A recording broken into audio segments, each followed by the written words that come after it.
Bienvenue à Dans ma tribu, votre nouvelle plateforme pour la promotion des activités de développement local. Nous sommes à notre 3e entretien et nous sommes aujourd'hui encore, et comme d'habitude, avec un invité spécial. Tous nos invités sont spéciaux parce qu'ils ont fait le pas de s'engager dans le développement local, plus précisément en Afrique. Et comme vous le constatez, notre invité est un invité très très spécial. Nous allons découvrir en quoi est-ce qu'il est spécial et sa contribution dans le développement local.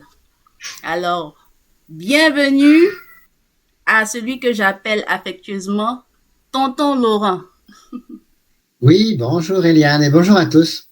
Merci de nous honorer de votre présence dans ma tribu. Alors, dites-nous, qui êtes-vous? Présentez-vous s'il vous plaît. Alors, je m'appelle Laurent Ladouce, je suis né à Rennes, en France, en 1957. Alors, moi, j'ai plutôt un profil, je suis plutôt une personne, intellectuelle. J'aime réfléchir, mais je pense être un homme d'action et aussi une personne très religieuse. Voilà. Et donc, je travaille au Bénin dans une zone extrêmement rurale avec beaucoup d'analphabètes. C'est un milieu, on peut dire totalement nouveau pour moi. J'ai dû m'adapter et ce que nous faisons sur place, c'est du développement familial et rural. À savoir que, c'est des gens qui ont très peu de revenus, surtout dans une partie de la ville qui est lacustre, c'est-à-dire que c'est près du fleuve Ouémé et il déborde. Et là, les gens vivent dans des maisons sur pilotis. Eh bien, on peut dire que l'eau pénètre quand le fleuve est en crue. Pas toute la ville est comme ça, mais il y a un secteur. Et une des problématiques, c'est que dans ces milieux très ruraux, eh bien, je dirais que les relations familiales sont assez frustes. C'est pas un jugement, mais disons qu'il y a peu de communication entre mari et femme, entre parents et enfants. C'est une vie très très dure. Les gens sont un peu dans la survie, je dirais. Il y a pas beaucoup de tendresse ni de chaleur. Si, il y en a, mais c'est pas très exprimé.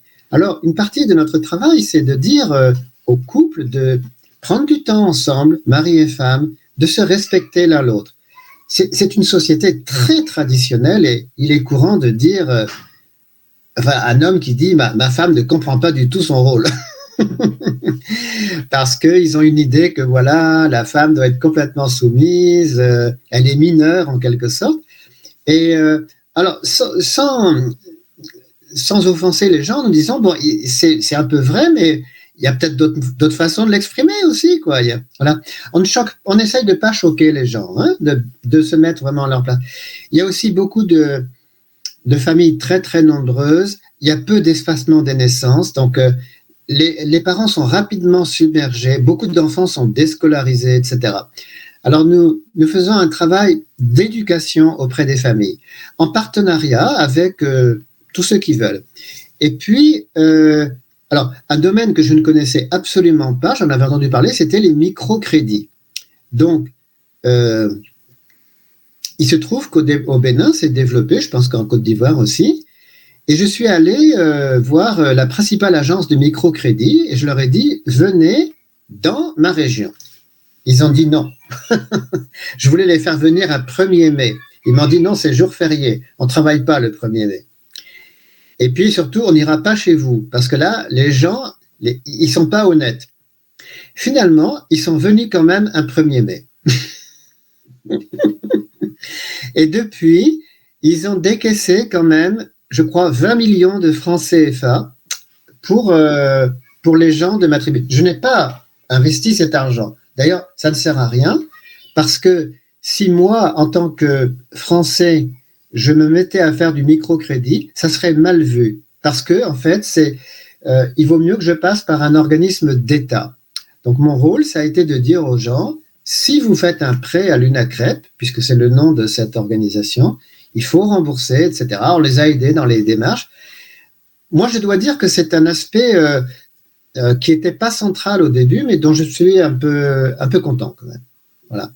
Puis alors un autre point, c'est que au Bénin, il y a 12 départements et 77 communes. Moi, je suis dans la commune de Dangbo, c'est dans le sud du pays. Et au Bénin, mais je pense qu'en Côte d'Ivoire, c'est pareil, très peu de communes ont un site Internet. Alors, j'ai dit au maire, si vous voulez, moi, je vais faire le site Internet de la ville. Il m'a dit, quoi? Vous allez faire ça? Je dis, ben oui. Donc, j'ai demandé à des jeunes béninois, une agence, s'ils voulaient bien présenter un projet à la mairie. Donc, sur quoi la mairie voulait communiquer? Alors, nous avons contribué à donner une meilleure image de cette commune de Dangbo. Et je leur ai dit, vous savez, vous serez maintenant la 3e commune du Bénin à avoir un site Internet. C'était pas du tout un développement auquel je pensais au départ. Et pour l'instant, c'est loin de porter les fruits qu'il faudrait. Mais n'empêche que ça donne une image à la ville. D'autant plus que j'ai dit, et ça c'est une de mes ressources aussi, que j'aimerais que cette ville devienne une ville internationale de la paix, ce qu'on appelle la diplomatie des villes. C'est-à-dire que certaines villes ont un certain rayonnement. Dangbo, c'est rural, mais il y a aussi un institut de mathématiques prestigieux, l'un des meilleurs en Afrique, institut de maths qui est là. Alors, ça ne profite pas vraiment à la population de Dangbo, mais à l'image de la ville, c'est très important. Donc, à côté de ma mission purement avec ma tribu, là, je m'occupe un petit peu j'ai une autre ambition. Je dois dire quand même que c'est très lent parce que je crois qu'il y a pas mal de malentendus. Les gens pensent que voilà, je vais amener énormément d'argent. Si je parle comme ça, c'est que vraiment j'ai des ressources illimitées. Et souvent les personnes, disons, elles s'imaginent un tas de choses, quoi. Et je dis non, je ne me mets pas à votre place, c'est votre pays, mais moi je m'intéresse à faire connaître votre commune, quoi. Oui. Donc on a des relations correctes avec la mairie. On a fait le site internet pour eux. Moi j'aimerais que ça aille plus loin, mais bon, il faut du temps. En plus c'est pas mon pays. C'est une culture très différente. Hein, donc j'ai appris aussi comment. Au début j'étais un peu naïf, quoi. Je me rendais pas trop compte de ça, mais en fait je ne suis pas un Béninois et les gens me le font sentir. Et c'est tout à fait normal. Hein. Donc, je dois m'adapter petit à petit, quoi. Ouais. Voilà un peu mon profil, hein, puisque je fais, quoi. Le décor est très bien planté. Et justement, Oui. Monsieur Ladouce, pourquoi avoir choisi le Bénin? Comme vous le dites si bien, ce n'est pas votre pays, vous êtes en France et vous êtes allé à l'autre bout du monde pour mener cette activité de développement local. Pourquoi avoir quitté la France pour aller au Bénin? J'étais déjà allé au Bénin en 2014. Alors, j'ai visité beaucoup de pays dans ma vie, hein, et à un moment donné, je me suis beaucoup intéressé au Laos. C'est un pays d'Asie près du Vietnam. Et j'ai vécu là-bas plusieurs mois. Et justement, c'est là que j'ai commencé à avoir l'idée des villes internationales de la paix. J'ai même écrit un livre là-dessus, sur une ville du Laos qui s'appelle Paksé. Au départ, quand je suis allé au Bénin en 2014, j'ai été intrigué par la ville de Ouidah. Parce que je l'ai visitée. Alors, j'ai visité Gamvier aussi. Et puis, la fameuse ville de Abomey, là où il y a les palais qui sont au patrimoine mondial de l'UNESCO. Ben, tout ça, ça m'a quand même intrigué. Et puis, Ouidah, ça m'a ému. C'est la ville de la traite négrière. C'est très, très poignant. J'ai passé une journée terrifiante, si je puis dire, à comprendre ce que les gens avaient vécu. C'est aussi la capitale mondiale du vaudou. Alors, à l'époque, je me suis dit, tiens, il faudrait que cette ville devienne ville internationale de la paix. Mais j'y ai pas pensé plus que ça. C'était une idée, quoi. Bon, finalement, je suis revenu au Bénin en 2019. Puis, pour différentes raisons, j'ai atterri à Dangbo et là, j'ai commencé à louer une maison. Donc, ça fait 4 ans que je la loue au cœur de la commune. C'est une maison qui a 100 mètres carrés et puis qui est un centre communautaire. Alors, quand je vais au Bénin, moi, je vis là. Je vis très simplement, je dors par terre avec la moustiquaire. et je me lave un petit peu, et puis je mange à l'africaine. Mais je dois faire attention quand même parce que, par exemple, ça c'est important, si je vais chez les gens, ils me donnent de l'eau à boire.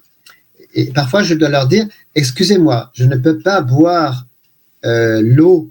Enfin, moi, je peux boire de l'eau minérale, mais je n'ai pas un organisme habitué. Mais j'essaie de l'expliquer gentiment, en fait, parce que je ne veux pas froisser les gens. Hein. Mais s'ils me donnent à manger, même si c'est très pimenté, j'essaie de manger cette nourriture, de vivre, je dirais peut-être pas à l'africaine, parce que j'ai pas cette prétention, mais sans mettre de barrière avec les gens. Bon, je sais qu'il y a la barrière de la langue, par exemple, hein, parce qu'il n'y a pas beaucoup de gens qui parlent français. Mais j'essaye de mettre les gens à l'aise. Voilà, c'est un peu... Bon, par exemple, là-bas, il y a beaucoup de déplacements en pirogue. Hein. Bon, ben, je prends la pirogue, quoi. Et je me déplace à moto sur le porte-bagages. Donc, certains me disent, mais Monsieur Ladouce, vous devriez être en voiture, dans une limousine. Je dis, mais non, pas du tout, en fait. Oui. Donc, j'essaye de mener une vie très simple, tout en sachant que, voilà, ce n'est pas mon milieu de départ, hein, c'est vraiment pas du tout ma culture, mais j'essaye de faire tomber un peu les barrières.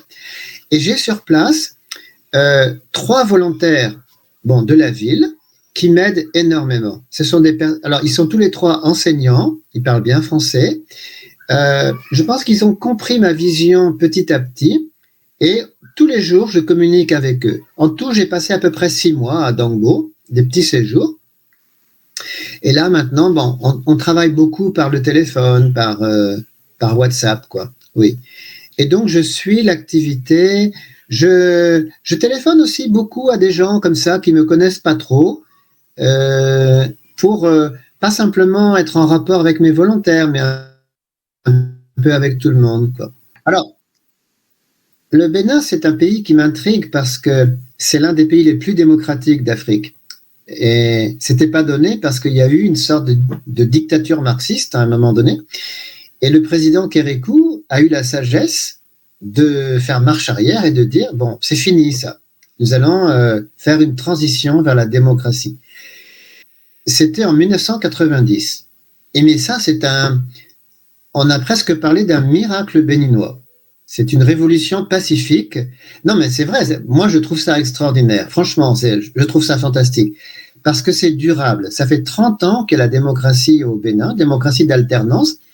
Les élections se déroulent avec des scores c'est pas des 80%. Bon, le président est élu avec une majorité, etc. Il y a un système parlementaire, grande liberté de presse, grande liberté de religion. Et c'est un pays foncièrement pacifique. C'est un pays qui évite les violences. Alors ça, c'est vraiment étonnant parce qu'il est entouré de voisins turbulents, on va dire. Et le Bénin se débrouille pour éviter les conflits avec ses voisins ou dans le pays. Ça m'intrigue. Je me dis, mais vous faites comment, vous, alors? Et j'ai essayé de comprendre ça. Et le mieux, finalement, c'est d'avoir une activité sur place. Moi, je suis un intellectuel, un chercheur, je peux toujours lire un tas de bouquins, me renseigner sur le Bénin. En fait, certains Béninois disent que je connais mieux le Bénin qu'eux-mêmes, à force d'étudier la géographie et l'histoire. Mais je dis, non, mais ça c'est de la plaisanterie, c'est pas mon pays. En fait, je suis pas béninois du tout, c'est une connaissance livresque que j'ai. Et quand je suis dans ma tribu, là, justement, je suis une modeste, je connais aucune langue locale, j'y connais rien, en fait. Donc, il faut relativiser. Mais je me suis dit, c'est bien d'avoir des grandes ambitions comme ça, ville de la paix, blablabla, mais si on ne fait rien pour la population, c'est un peu bizarre. Parce que les Béninois sont des gens réalistes. Ils disent, ville de la paix, oui, tout ça, mais qu'est-ce que vous allez faire concrètement là pour moi aujourd'hui? Et c'est normal. Hein. Et donc, ils voudraient voir des résultats, je dirais, assez rapides. Bon, certains se rendent compte que mon rôle n'est pas comme ça d'apporter de l'argent, en fait. Hein. Je ne suis pas un homme d'affaires.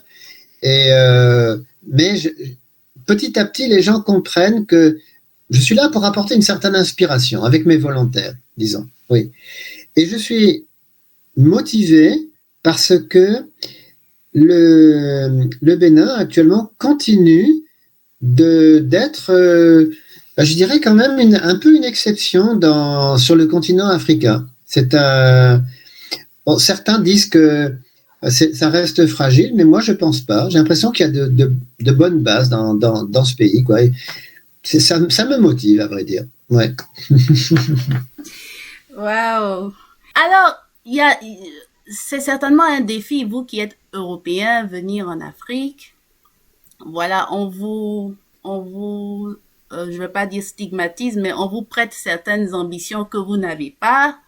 On méprend ou on ne comprend pas très bien ce que vous voulez faire.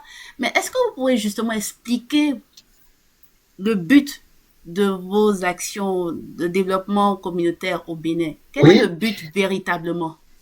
oui. Alors, en fait, c'est ce qu'on appelle la recherche du royaume de Dieu. C'est-à-dire, dans la Bible, chercher le royaume de Dieu et sa justice avant tout. Moi, je crois en ça. Et je ne pense pas que mon activité soit purement humanitaire. Je crois vraiment en un monde fraternel. Et ça m'est arrivé, par exemple, en pirogue sur l'Ouémé un dimanche matin. Sur la rive gauche, j'entendais les gens qui chantaient dans différentes églises. Et sur la rive droite, d'autres chorales. Et je me suis dit, mais ça, c'est l'Afrique. C'est cette spiritualité, les chants qu'on entend dans la nature. On n'entend plus du tout ça en Europe. Et je me suis dit, mais ça, c'est le royaume de Dieu, en fait. J'avais une émotion incroyable. Je me suis dit, les gens sont tellement pauvres ici, mais ils ont une richesse incroyable. Ça m'a ému, quoi. J'ai vraiment éclaté en sanglots. Je me dis, j'ai beaucoup de chance d'être là, d'entendre ça. C'est cette louange à Dieu de la population, des gens illettrés. Ils ne connaissent rien, mais ils savent que Dieu existe. En Occident, c'est l'inverse. On connaît plein de choses, mais on est devenu ignorant de Dieu, quoi. Et donc, quand je suis en Afrique, cette quête du royaume de Dieu prend beaucoup de sens pour moi. Je vois des gens très simples, qui ont des vies très dures, mais je pense qu'ils ont une espérance incroyable, qui n'existe plus malheureusement en Europe. Là, ils recherchent le royaume de Dieu, en fait, la bénédiction de Dieu. Et je pense que c'est ça qui peut nous aider à nous comprendre. Parce que sinon, il faut bien le dire, et c'est pas... ils me voient comme un blanc, on va dire, hein, et je les comprends tout à fait. Mais parfois, je leur dis, ne voyez pas la couleur de ma peau. Voyez la couleur de mon cœur. Et donc, quand je leur explique ça, je pense qu'ils comprennent. La plupart des personnes sont très chrétiennes ou musulmanes, et donc ils comprennent ce dont je parle.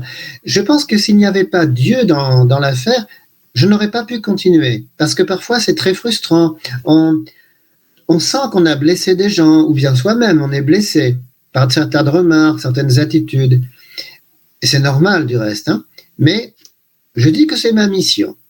Dieu m'a mis là, et puis je ne peux pas, comme ça, lui dire « Ah bah tu sais, j'ai autre chose à faire maintenant. Hein. » On ne parle pas comme ça à Dieu. Voilà comment je vois un petit peu les... Non, parce que sur un plan humain, parfois on tombe sur des trucs vraiment absurdes. Les malentendus peuvent être tellement grands, et même en présentant des excuses aux personnes, ça empire encore plus. Ils disent « Ah bon, vous présentez des excuses, ça veut dire quoi ?» Enfin, on devient fou, quoi. Donc, parfois, je calme la situation, je dis « Bon, bah écoutez, on va prier, alors. » Et puis après la prière, les gens réfléchissent et disent « Bon, bah à demain, alors. » Bah, non, mais sinon, on devient fou, quoi.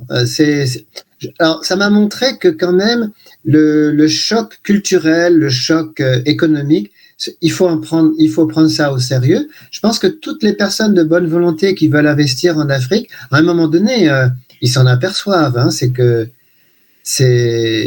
on vient là avec nos préjugés, on ne connaît pas bien en fait. Donc à un moment donné, il y a une remise en cause assez forte, quoi. On se dit tiens, qu'est-ce que je fais là? Je pense que tout le monde se pose la question. Hein. Oui. C'est ça. En tout cas, pour l'instant, je continue à aimer cette mission. Tant mieux. Tant mieux. Alors justement, vous avez parlé de royaume de Dieu. Voilà, Mm. certains qui nous écoutent, certains sont croyants, sont religieux, chrétiens ou même musulmans, d'autres ne le sont Oui. pas. Quelle est la pertinence de ce discours, le royaume de Hein, Dieu? Est-ce que ça en vaut vraiment la peine quand on regarde et le oui, monde tel qu'il est? oui. Par exemple, à Dangbo, euh, même si c'est une tradition, une culture très traditionnelle, communautaire, en réalité, si je regarde bien, il y a énormément d'égoïsme et de méfiance. C'est pas un jugement, hein, mais c'est la nature humaine. Et donc, les gens se querellent pour n'importe quoi. Ils prétendent être unis, mais en fait, c'est superficiel. Ils se fâchent pour un petit rien.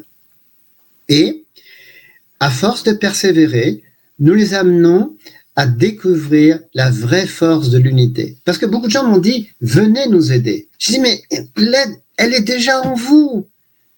Travaillez ensemble, soyez unis. N'attendez pas qu'un monsieur comme moi vienne. Non, réunissez-vous, ayez confiance les uns dans les autres.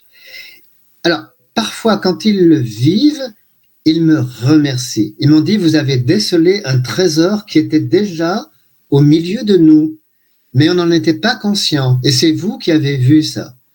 Parfois, je vois la bonté, euh, peut-être avec le regard d'un étranger, un peu naïf. Certains vont me dire, ah, n'allez pas chez lui, c'est un brigand.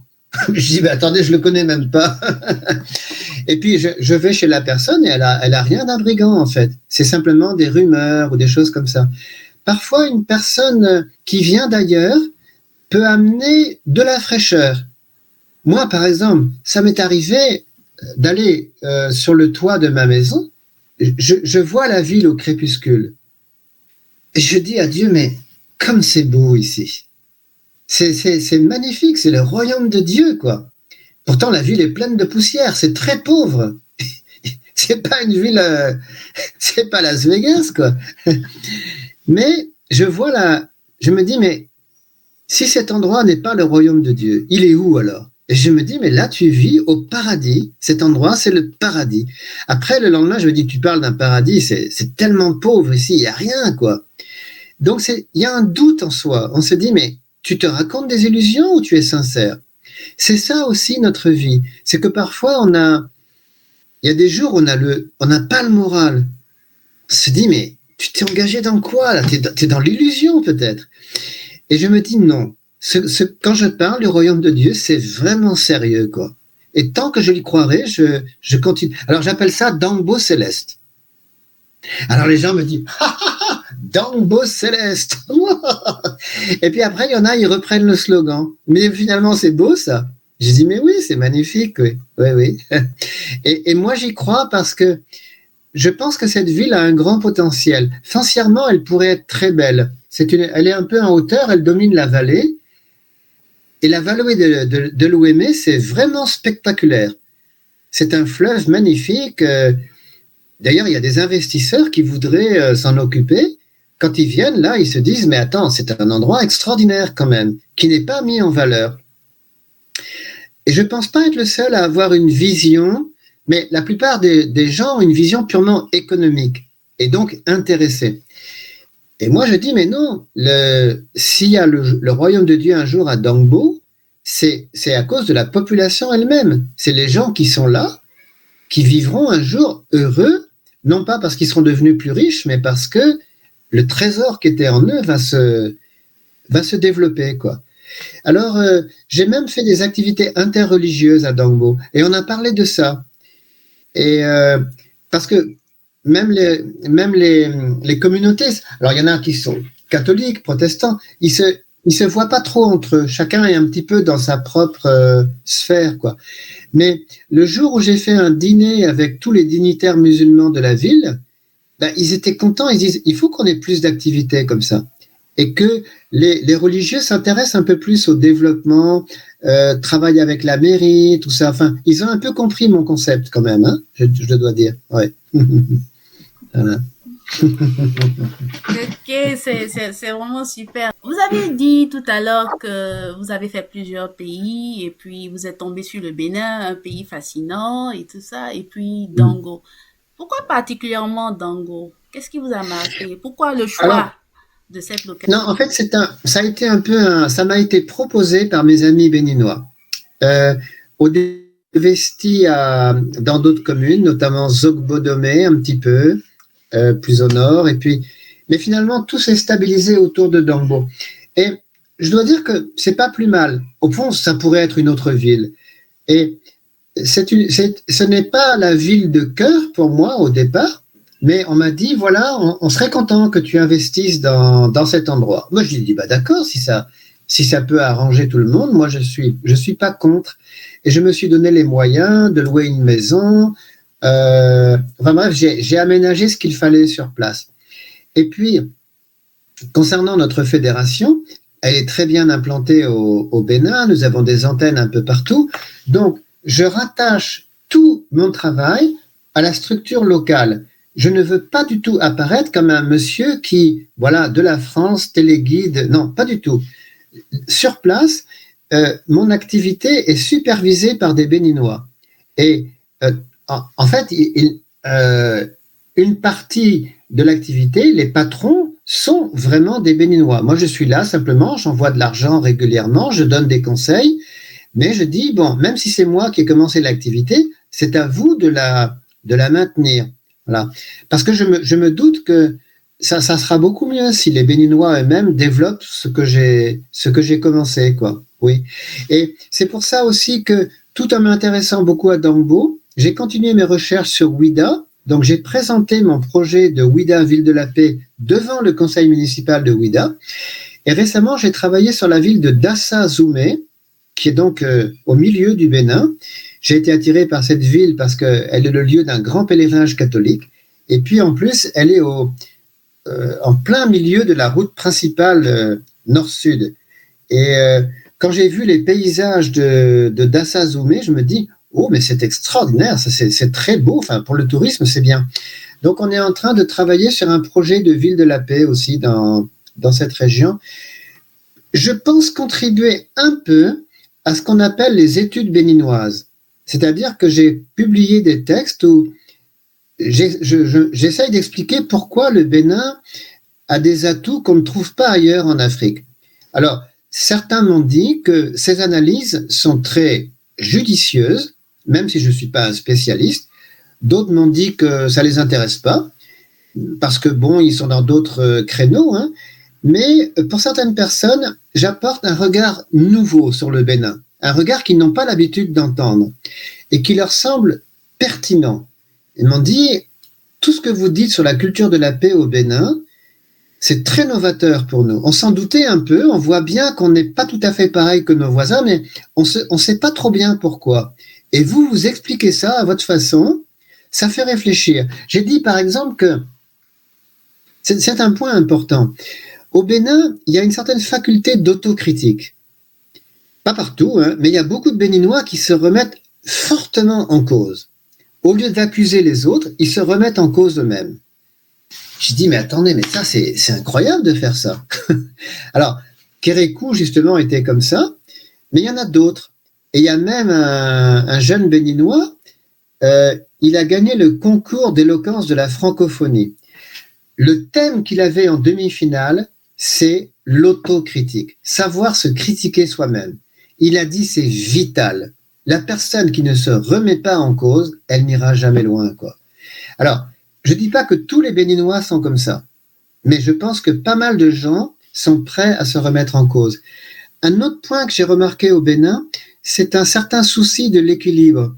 Par exemple, à la différence de ses voisins, c'est un pays où la capitale n'est pas énorme.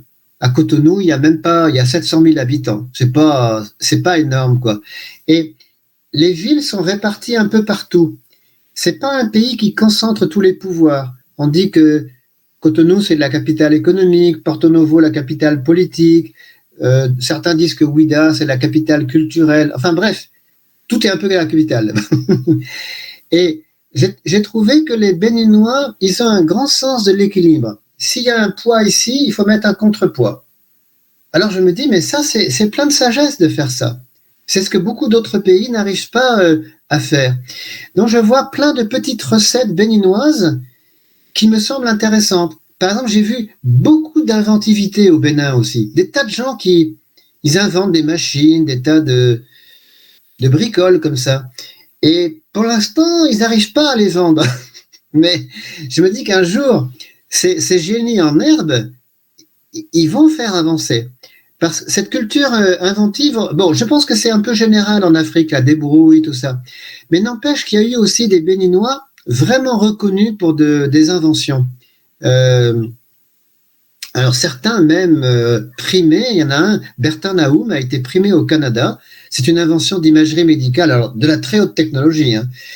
Mais il y en a d'autres qui inventent des médicaments, des machines agricoles, des choses comme ça. Et ça me plaît aussi. J'essaye de faire connaître ces pratiques, quoi. Oui. Et pour moi, c'est un signe de bonne santé parce que quand un pays est méfiant, il n'encourage pas l'innovation. Mais disons qu'au Bénin, bon, les gens qui veulent inventer, ils peuvent s'y mettre dans leur garage, dans leurs ateliers. Bon, et personne va les déranger pour ça. Je trouve que ça, c'est bien, en fait. Ouais, ça me plaît. Comme quoi, pour pouvoir prendre de la hauteur, il faut être en dehors de l'environnement en question pour peut-être avoir une perspective beaucoup plus pertinente, comme certains Béninois vous l'ont dit. Voilà. Oui, Et justement, quand vous avez cette perspective, et puis, bon, comparaison n'est pas raison, hein, mais quand vous oui, comparez avec l'Occident, l'Europe en général et la France en particulier, vous l'aviez dit tantôt, que là-bas, y a certaines choses que vous ne retrouvez pas en Europe que vous retrouvez au Bénin et vice-versa. oui, Dans cette volonté de créer le royaume de Dieu, comme vous le dites, c'est un peu de tout ce qu'il y a de positif si on comprend. Donc, qu'est-ce qu'il y a, oui. par exemple, disons, de positif en Europe que vous voudriez, entre guillemets, transposer au Bénin Ah, et oui, vice-versa? oui. Alors, je pense que en Occident, il y a un, un sens de la responsabilité individuelle qui est très fort quand même, hein. Euh, alors, nous sommes des individualistes, nous les Européens, nous, mais je dirais que euh, en Occident, l'individu est poussé très très fortement à réussir, à, à l'école, à s'exprimer, etc. C'est le fondement de nos démocraties. Et puis nous avons enfin peut-être moins maintenant, mais avant, une très grande créativité. En tout cas en Europe, vraiment, parce qu'il y a un climat qui est favorable à ça. On dit aux gens, exprimez-vous, on est en démocratie, voilà. De nos jours, ça dégénère. Il y a beaucoup de tendances destructrices, etc. Bon, de cynisme aussi, on va dire. Mais je pense que, notamment pas mal d'Africains, c'est ce climat qui leur plaît en Occident. Ils viennent voir comment se lancer dans la vie. Et je crois vraiment que quand ils sont en Occident, ils voient beaucoup d'opportunités. Et je pense qu'après, la sagesse, c'est qu'ils reviennent chez eux en Afrique, qu'ils développent la même chose. Mais c'est vrai que quand on est en Occident, on est porté quand même. Et je dirais que même dans l'Occident, il y a plusieurs régions. Si moi, je vais aux États-Unis, en tant que Français, je suis émerveillé par la culture d'opportunité aux États-Unis. C'est incroyable comment les gens là-bas, même les plus médiocres, on peut dire, réussissent. Parce qu'ils sont vraiment portés par une collectivité. Et c'est ça qui manque, je pense, en Afrique. Parce qu'au Bénin, parfois, les gens qui réussissent, ça suscite un peu trop la jalousie. Il y a des médisances, il y a des choses comme ça. On les applaudit pas tout de suite, hein. Au contraire, on dit oh là là, il a fait un pacte avec qui celui-là. Et ça, d'un point de vue occidental, et sans porter de jugement, on se dit bon, c'est peut-être un point sur lequel je pense que les Africains et les Occidentaux doivent discuter. Bon, par exemple, au Bénin, on me parle tout le temps des traditions ancestrales, tout ça, mais constamment on me parle de ça. Les ancêtres, le passé. Je dis d'accord, mais le futur, vous vous en occupez aussi. Alors, je pense que les deux ont raison.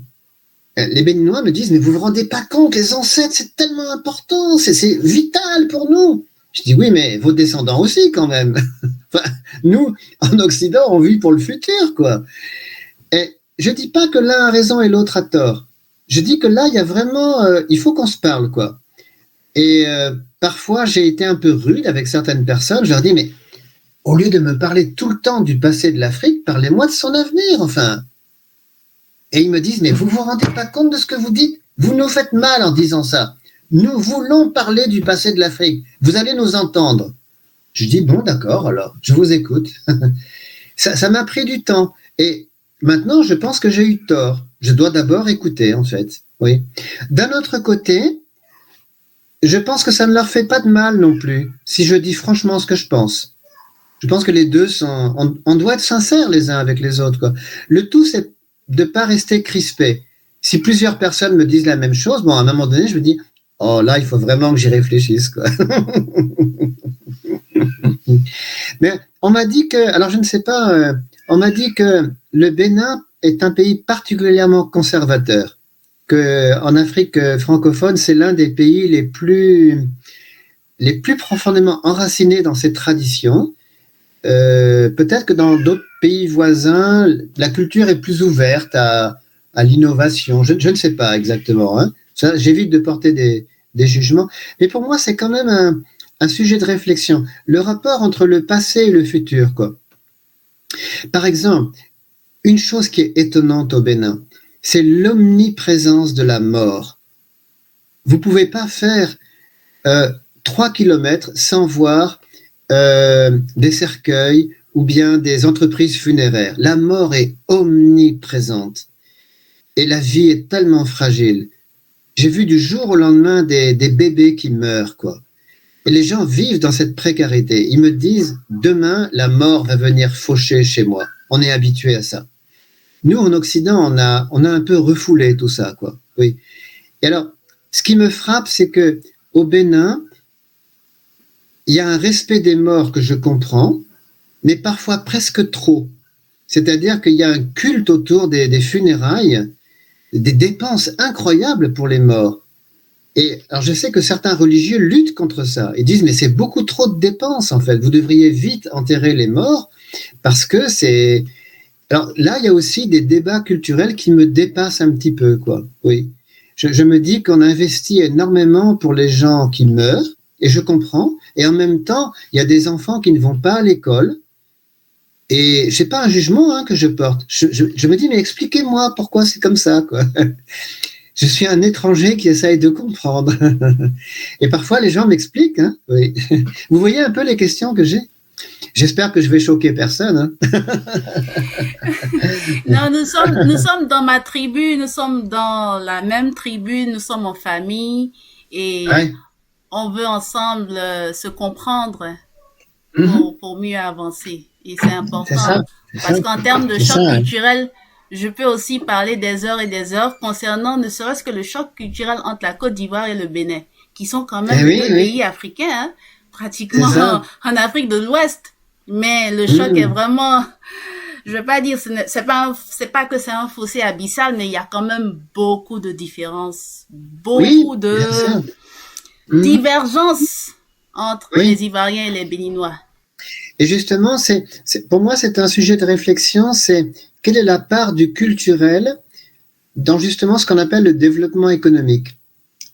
C'est une question qui revient sans cesse. Le développement économique, c'est pas juste de l'argent. En fait, il se trouve que la principale richesse est à l'intérieur de l'être humain. Bon, par exemple, le Japon, c'est aussi un pays de tradition.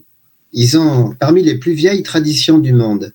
Mais les Japonais se sont ouverts à la modernité à un moment donné. Ils sont rentrés un peu de force, on va dire. Ils ont été forcés. Mais maintenant, c'est un pays d'innovation. Alors, justement, Israël aussi, c'est un pays très ancien, l'un des plus vieux de la Terre. Et Dieu sait s'ils sont attachés à leur tradition, hein, tradition très très ancienne. Mais en Israël, la modernité, elle est partout. Donc, ce qu'il faudrait en Afrique, c'est un équilibre entre des traditions très très anciennes et puis la modernité. Donc, je crois qu'au Bénin, il y a des pôles d'excellence. Hein, j'en vois, il y a des endroits ultra modernes au Bénin, mais qui sont un peu coupés du reste de la population. C'est ça un peu le danger, c'est que le développement ne concerne que des élites qui sont elles-mêmes coupées de leur propre pays. Et là, justement, comme je travaille en milieu rural, parfois je dis aux autorités béninoises, faites attention. Rappelez-vous d'où vous venez. Chaque point du monde en est le centre. Nous sommes tous dans une tribu quelque part dans le monde. Et même un endroit qui nous semble totalement étranger, c'est comme les cellules de notre corps. Au départ, Dangbo, c'est l'opposé de ma vie. C'est pas du tout un endroit agréable pour moi. Et il y a des jours où, au contraire, je sens que c'est peut-être, sur la Terre, l'endroit qui me correspond le plus. Et je crois que chacun doit trouver sur Terre sa tribu, parmi ses proches, mais aussi parmi des étrangers. Le monde, parfois, nous fait peur. C'est un monde très, très dangereux. Il y a des guerres partout. C'est un monde qui fait peur. Eh bien, moi, je voudrais dire qu'il ne faut pas avoir peur. Ce monde cruel, apparemment, c'est aussi notre famille.